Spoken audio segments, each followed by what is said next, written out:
প্রিয় দর্শক আসসালামু আলাইকুম। সাবেক টিভির বর্তমান সংবাদে আপনাদের সবাইকে স্বাগতম। খবর পড়ছি আমি রিফাত টুলস। আপনারা দেখছেন মোল্লাবাড়ি বাইদের মাঝখান থেকে প্রচারিত ডিসেল লাইনে তারবিহীন নর্থ স্যাটেলাইটভুক্ত মিসাইল বহনকারী বরাকবাস প্রদানকারী ঠেলাগাড়ি বহনকারী বিশ্বের অন্যতম পারমাণবিক টিভি চ্যানেল সাবেক টিভির বর্তমান সংবাদে আপনাদের সবাইকে স্বাগতম।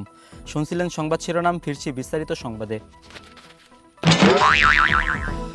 বর্তমানে বাংলাদেশে চলতেছে বর্ষাকাল, উম্বুরদা হিয়াল কুত্তায় পাইতেছে না কোনো তাল। কুত্তা একটা যায় খেতে একটাছে, মোরগ একটা যায় ভাত ছবে একটাছে, মুরগি একটা যায় পাহাড় রূপে যায় একটাছে, আরেক মুরগি যায় হেরা মানুষের উড়া না একটাছে। এটা জ্বালা যন্ত্রণা সহ্য করতে না পাইয়া এক ঘোড়ার মালিক যায় হেরা খেতে ঘাস কাটতেছে, ঘাস কাটবার যায় হেরা পুরকিটা বরাক বাস আনতাইছে।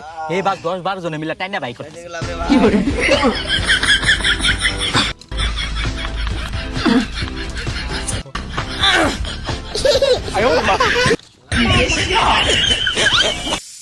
অন্যদিকে নরসিংদীর কৃষকের গরু ছাগল বাইরে বৃষ্টি থাকার কারণে ঘরের ভিতরে কাটল পাতা খাইয়া হেরা ভের বেরি আঁকতাছে আর মুততাছে। কৃষক কোনো উপায়ন্ত না পাইয়া বাজার তেনে ছোট বুলানের প্যাম্পাস কিনে আইন না হেরা গরু ছাগলে পরাই থইয়া দিছে। প্যাম্পাস কিনতে কিনতে পোলাবানের প্যাম্পাস এখন বাজারে সোল্ড আউট বানাই হেলাইছে। এলাকার যত বাচ্চা পোলাবান আছে কোনো বাচ্চা পোলাবানের প্যাম্পাস পড়তে পারতেছে না। তারা নাকি বিশ্রামে আগার সিদ্ধান্ত নিয়েছে, এমনকি তাদেরকে কোনো বাধা দেওয়া যাবে না বলে জানিয়েছেন বাচ্চা গ্রুপের সভাপতি মিস্টার বাবু। অম্বর দিয়া বর্ষাকালের বৃষ্টির ডাবার ঠেলায় হিয়ালা গাতায় পানি ঢুকতেছে। হিয়ালা গাতার ভিতরে না থাকবার পারিয়া বাইরে আইয়া হেরা পাইদা মুগগুলের পাটকে থুয়াই হালছে। হে পাদের গন্ধে এলাকার যত কুত্তা আছিল সব কুত্তা অজ্ঞান হয়ে গেছে গা। হে মুগগুলের ভাই কাশেম কোনো উপায়ন্ত না পাইয়া কুত্তার মাথায় পানি ঢেলা কুত্তা ঠিক করতেছে। অপর দিকে 0 সাইজের বাচ্চা মুইতা দিলে যে কটে পানি জমে ওই কটে পানি জমছে মমি সিঙ্গারে কুত্তর মোরা বাইদে। হে বাইদে আবার কুত্তে কুত্তরি না ফিতাইছে কুচ্ছা ধরবা নিগা। কুচ্ছা ধরবার আইয়া হেরা গাতা দা ঠেলে দিতেছে আর বাই করতেছে। হে কুচ্ছা খাবা নিগে দেখুন কিরু মুলাউলি বাজাইছে।